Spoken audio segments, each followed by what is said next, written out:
Hi Popcorn Junkies, we are reviewing Where the Crawdads Sing, the new Daisy Edgar-Jones film. Daisy Edgar-Jones, she of Normal People. She also of that rather interesting and fascinating and entertaining and quite inventive film, I think it's on Netflix, called Flesh.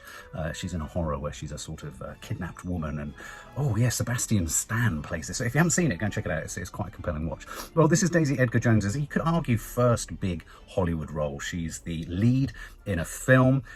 It's called Where the Crawdads Sing. It's based on the book by Delia Owens, which has been a huge hit. It's a massive sort of New York Times bestseller, a massive American novel, massive hit. It also stars David Strathairn.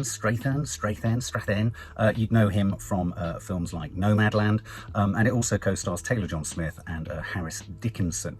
Now, Where the Crawdads Sing, I was excited about this. I suppose the main pull for me with this sort of drama mystery story was Daisy Edgar-Jones.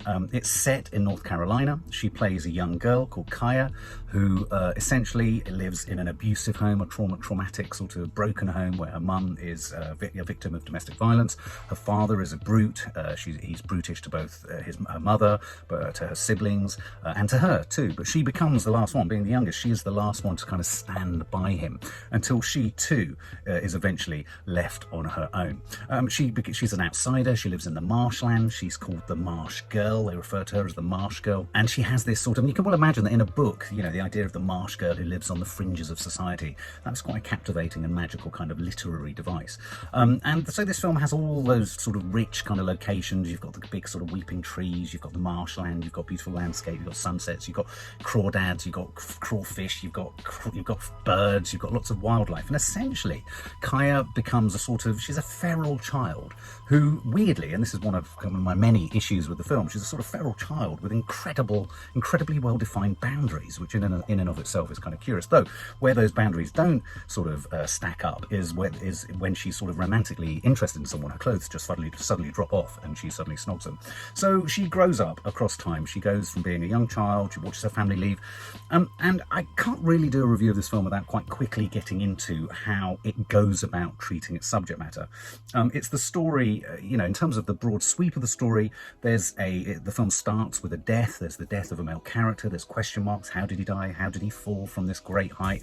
What could have been the cause? And so, of course, the local community hits upon the idea that it must be the Marsh Girl, because the Marsh Girl had romantic liaisons, and the Marsh Girl is an outsider, and the Marsh Girl is mysterious and potentially cursed, and all this kind of stuff. Outsider stuff, all great stuff, all brilliant material for Daisy Edgar-Jones to act her socks off and emote and be with that beautiful, wonderful, expressive and inexpressive face that she's got. Then the film essentially moves through the idea of, has she been framed? To what extent could she have done it? Would she have done it? And we sort of we're told the story in flashback from a courtroom scenario of her involvement with two local men. She's drawn to two men in the town, one who's a good egg and one who's a bad egg.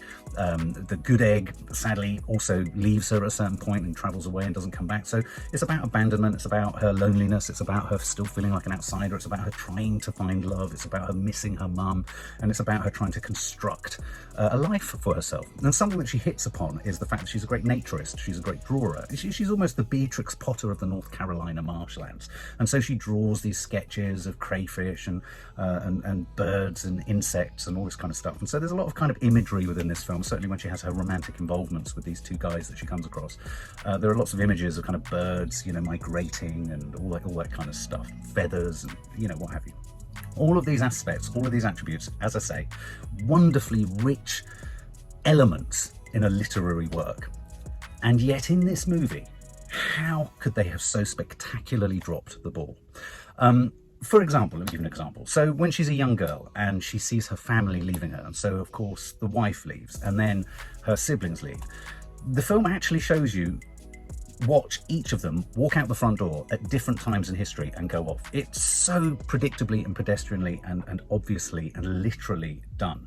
There's no aspect of this film that is inspiring, innovative or creative in any way whatsoever. And I felt really, really sorry for Daisy Edgar-Jones, who, sitting at the centre of what essentially becomes an incredibly interminable, dire, predictable, cliched, obvious, unexciting, uninventive, sort of cheap, low-rent version, I felt, of, say, a story like To Kill a Mockingbird. A terrible court case. It looked like they had 6 days to shoot stuff. They shot all the sort of different takes in one location in one day, and you could almost see that they hadn't moved the camera. The script, for saying it comes from such a rich potential, or from such a rich source material in terms of the book, the script was leaden, the script was obvious, there was no sort of philosophical thinking. Even her art, even the fact that she was a sort of natural artist, an artist of the natural world, wasn't particularly good. There were stereotypes, there were archetypes. So there was the bad boy, and there was the kind of good boy, but the troubled good boy. There was the domestic abusing father, who was so obviously what he was, and she was a little lost woman in the middle of it all. And then you have the black family who run the local sort of store, who were lovely characters. And I'm sure in the book, this is a period piece, I think set in the late 1950s, 60s, may well have been like that, but I felt they were like a stereotypical retread of how a local benevolent black family would have been circa Hollywood 1940, 1950. There's no interpretation of their roles. They were just obvious archetypes. They were just archetypes. He was sort of really warm and lovely and misunderstood. And so you got no sense, there was no sense of the fact that there would have been huge race issues, and they were inferred, but they were in no way kind of made obvious. And so this managed to become an incredibly predictable, incredibly cliched, and incredibly boring film about a girl slowly trying to prove that she hadn't killed this guy, trying to illustrate how she was made to feel like an outsider. We had the malevolence of the second guy who tried to kind of, overkiss her and rape her and attack her. And of course that gave her the motivation, or was it the motivation? I won't give you the ultimate spoiler of whether she did or whether she didn't.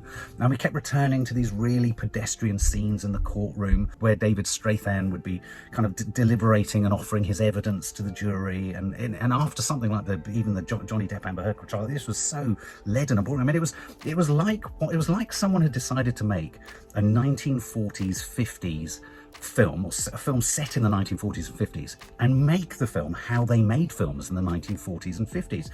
I was desperate for Gregory Peck in To Kill a Mockingbird.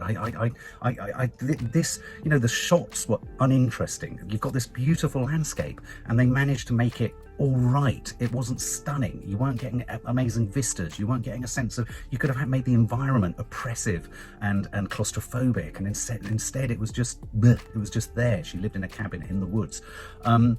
The set design was obvious. The script and dialogue was obvious. The procedural. The police. They were uninspired, and it was just predictable. Everything about it was predictable. And so as you moved through it, it was an incredibly grey, boring. And yet you kept thinking, Daisy, give us something more, Now, Daisy Edgar-Jones, is at the centre of this film, and it's going to be really hard for her not to feel. It's got 33% on Rotten Tomatoes, I think deservedly so. It was an absolutely catastrophically directed film. I don't like to kick a film, but I mean, this is bad. This is bad filmmaking. This is mediocre filmmaking, and unfortunately, for Daisy Edgar-Jones, it's being billed as her Hollywood arrival, and it really isn't something to be that excited about. There was no magical or mysterious sense of the swamp. There were all sorts of aspects of a character that could have been explored in a way that I think as an actress she could have really taken us to, in the ways that she did in Normal People. It doesn't have to be all in the dialogue. It can be all in the face. It can be in moments of reflection and self-reflection and what have you. The love scenes, the sex scenes, they were just achingly awful. They'd hug, they'd stand next to each other, and suddenly her top would just drop, and they'd make love, and it was just awful. It was just so predictable. And then you had the kind of the birds. I mean, for me, all the alarm bells were ringing when the first shot of the bird, I forget the name of the bird, but the first shot of this bird, which you start flying with, and you think we're a drone, but clearly this bird has been CGI'd, and you're following it for ages, and you think, okay, it's going to land somewhere appropriate, and then it's going to trigger the story. It was just a really, really awful film. I mean, for me, this sadly, I went in thinking, okay, well, you know, I'm hoping to get a really nice performance from Daisy Edgar-Jones, and I'm hoping to get a really immersive sense of being in the North Carolina sort of swamps and what have you. And I got neither. I mean, I felt it could have been shot in a forest in Somerset. It was just, there was no sense of place, there was no sense of time. The sense of era was too obviously executed, even in the storehouse, in the storeroom. Even when David Strathairn came into the cell when she'd been originally arrested for, you know, for under suspicion of murder, you know, he sat down. There was no sort of explanation of his connection with her or why he would want to look after her or look out for her. They could have explored a more paternalistic role that perhaps he wanted to adopt around her. I mean, they touched upon it, but it didn't go there. It was as if none of the relationships were really interrogated, and none of the relationships were given any history or depth or kind of rigor. So you just felt like a character that was a love interest was talking to a character who was a boy that she was going to kiss, who was talking to a character who was a lawyer, and there were no deeper connections. There were no deeper connections. You know, feminist film, a film about female empowerment, a woman managing to get rid of some toxic masculinity. The toxic masculinity was so two-dimensional that we'd all see the red flags a million miles away, even if it was 1959. It just felt like, I'm sure that the author will have looked at this and feel it was a total letdown. It's not a reflection on the book. I have the book somewhere, and I certainly was going to read it because it came so highly recommended. I would recommend, just on the basis of having only seen the film, don't see the film, do read the book. Not all books should be turned into films. It's as simple as that. So I would say, if you're going to see this, you've got 2 hours of very ordinary pedestrian filmmaking. If you want a low rent, not very well structured, paced or written, bad version of an old film, which was of its time very good, To Kill a Mockingbird, this may deliver something. There's a moment's twist at the end. It's a moment's twist at the end, which if you've read the book, you'll know. He kind of predicted it. You kind of didn't really care. You kind of thought, well, you know, whoever killed this guy, the guy deserved to die in a sense, because he was such a horrible character. Even his evil, even his malevolence wasn't sufficient for the crime. It felt very limited in scope. It felt very limited in budget. It felt very limited in creative kind of cleverness. There was not a lot of inventiveness going on the script level or the shooting level or the production level. And bless her, Daisy Edgar-Jones was at the centre of this, trying to make it work. I felt for her. I thought she was at the centre of a very mediocre mess, if such a thing can exist, trying to steer it in the right direction. So there you go. And if I was to give it a score, I'd give it an incredibly low 10 to 15 out of 100. For more film and family fun, don't forget to click the subscribe button and make sure to click the bell to never miss an update.